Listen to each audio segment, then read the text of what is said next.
Saben vostedes o animal que ten Octavio, así no seu colo, que é un furón. Pois un furón, ni máis ni menos que un mustélido. É dicir, non é un rato, nin é da familia dos ratos.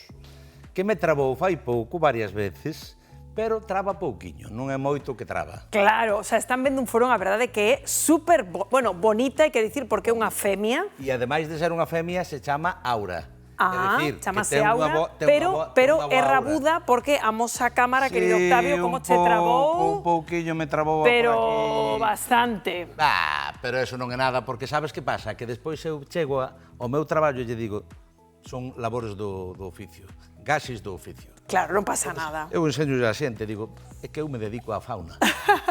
Bueno, e que nos podes contar dos furóns como animal de compañía? Pois mira, os furóns primeiro son orixinarios de toda Europa, veñen son, como decía antes, son mustélidos, non son ratos, son parentes das denosiñas, son parentes da nutria.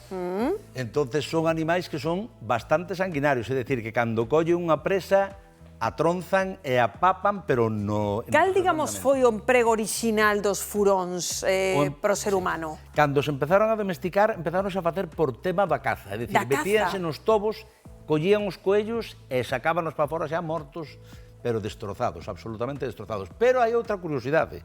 Sabedes tamén para que se utilizaban? Para que? Para pasar cables dun sitio a outro. Que me dís? Porque claro, non había cámaras, nin había cousas así, entón poñíanlle un cable no pescozo, metíanse no tobo ou metíanse no espacio onde tuveran que meterse, pasaban un cable dun lado a outro, sin ter que moverse. Que curioso. E o que me chama a atención que Aura está todo o rato ca cabeciña aí, como mirando todo, non? Son curiosos, son inquedos? Bueno, son inquedos, son intelixentes, pode estar co seu tutor, que neste caso é de Jacobo Cobián, que me deixou traer aquí, que está aquí con nós, e moitas gracias, lle dou, de verdad, porque son xoguetos, estuvo ceibo por aí adiante todo o tempo, o sea, non... Pero como, o paseas pola rúa cunha correa ou como? Pode pasear con un arnés, e pode andar perfectamente por todos os sitios, pode xogar cunhas pelotiñas, pode xogar con eles, gustalle que lle fagan mimos na barriga, e ahora está aquí quietiño, pero fai un rato...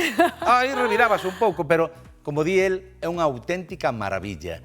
Temos que ter en conta que para ter este tipo de animais, até agora, non se necesita ter ningún tipo de permiso, máis que ter a cartilla sanitaria en regra e ter o microchip. Posto, é obrigatorio en toda a comunidade autónoma e en toda España. Sabes, Octavio, que de cara recorda un pouco a suricata?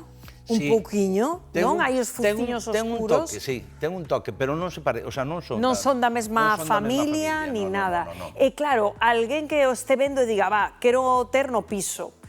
Son animais que poden vivir nun entorno urbano, que precisan para estar así domesticados? Poden vivir nun entorno urbano perfectísimamente. Poden estar nun piso, home, se non é pequerrachiño de todo, teñen que estar nunha xauliña durante un tempo, pero despois xogar moitísimo todos os días con el. Porque se non xogan todos os días con el, deprímese e pode chegar a morrer de pena. En serio? Sí. É dicir, que é un animal sociable. É un animal sociable que lle gusta moito que a cariñen, xogar, que lle toquen a barriga, sobre todo as femias. As femias hai que capalas sempre, hai que castralas, porque senón pode ocorrir que se poidan morrer, porque poidan ter, ao mellor, un tema dunha hemorraxia, e poidan ter un tema de que lle falte sangue. É dicir, a hora de facerse cun animaliño destes, que recomendas? Macho ou femia? Eu penso que son máis fieles as femias, porque penso que os machos se cada teñen un carácter un poquinho máis avispado, e despois teñen un olor característico, que é un olor típico deles, que a min non me desagrada, porque é un olor, non é un olor arrepío, así que che faga moito dano, pero sí que é certo que tampouco se poden bañar moito, porque senón ainda é peor. Pero esta femia, e como todas as femias, están castradas, porque se non está castrada, volvo a repetir, que pode morrer por un tema de sangue, quer decir, por pérdida de sangue, e se non escopula, e claro, para copular, é dicir, para ter crías, temos que ter un permiso especial. Claro. E, Octavio, hoxe en día, seguense empregando para caza, como nos contabas, ou xa só... No, está prohibido. Xa está non. Absolutamente prohibido. E, ademais, é absolutamente prohibido. Que está pasando? Que nos recordará moito tamén os bisóns americanos, todas as granxas, os bisóns que se ceibaron, etc.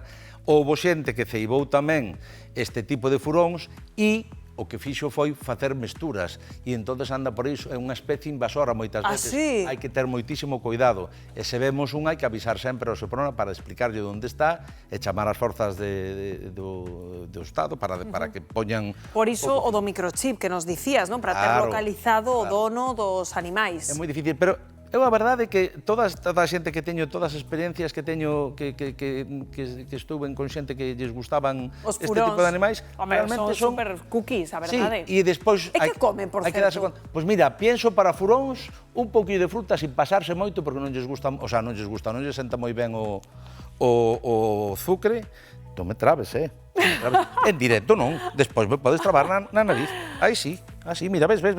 E pode comer un pouquiño de algún froito seco, pero bueno, sin pasarnos moito, porque é estrictamente carnívoro, o que lle gusta é a carne. Bueno.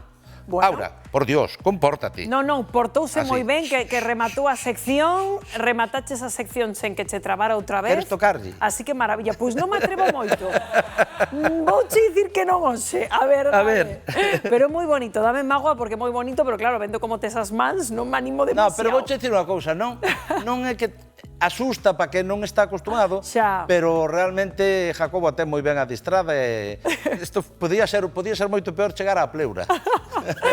Grazas sempre, Octavio, por Grazas a vos. presentarnos sempre animais tan simpáticos aquí no Termómetro.